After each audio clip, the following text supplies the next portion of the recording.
What's up, guys? Got this check here for a little over 13K.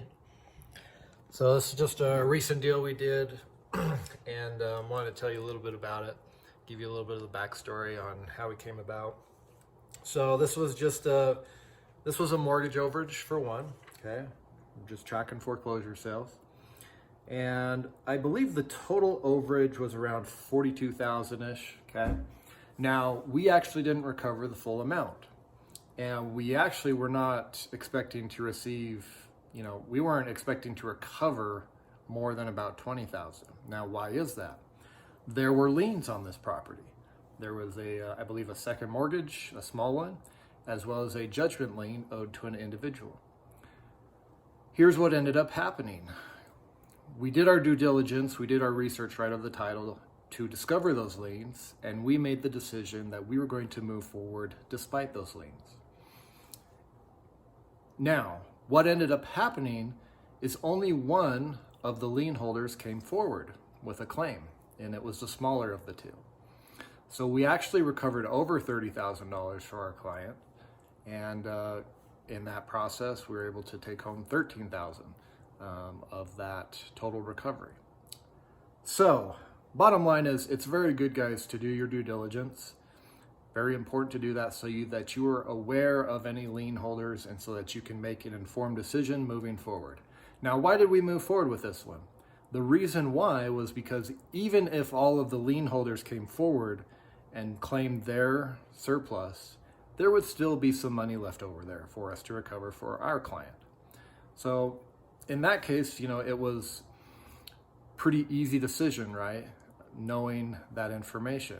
Now, it's very important that you know how to look up that information using public records, and that's one thing that I teach in my program, is how do you decide if you should move forward with a case? How do you determine if there are liens? Where do you go to look up those liens? Okay, that's all taught inside the course, okay? A second thing, one thing that is helpful is I'm going to give you guys a word that can help you in your cases, and that word is stipulation.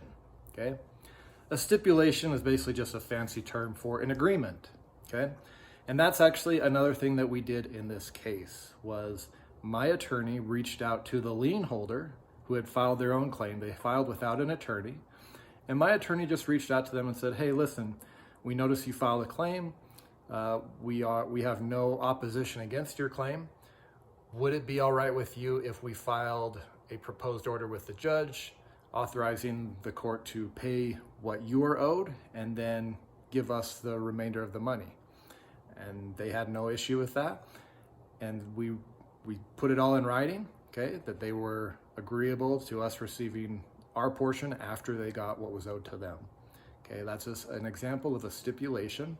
And what that can do is it can help move your cases quicker through the courts. Okay, so little tip there for you. Stipulations can be your friends. Okay, they're just agreements. Okay, don't fight people. Don't fight claims where they have a rightful and valid claim. Try to get it. If there's someone else is owed the money other than your client, let them have their money, and then you take whatever's left over. Okay. And that's just an example of a win-win. We got there. Had we not done that, that client probably would have been waiting longer for their funds. So, stipulation. Remember that. All right. Well, that's it for today. Just want to share that with you guys. As always, invite you to check out the free training at overagesyndicate.com. You can also check out the course at school.overagecourse.com. And you can learn how to do this business, and maybe you can get a check like this one. $13,000 is not a bad payday. I also got to give a shout out to Kenneth, who is my partner on this deal. Appreciate you, man. Look forward to many more. And so I'm going to go deposit this, and then I'm going to go cut a check to Kenneth for over $6,000. That represents his portion of the funds. So, pretty good return on his investment into the program, I think. So appreciate you guys. We'll see you later.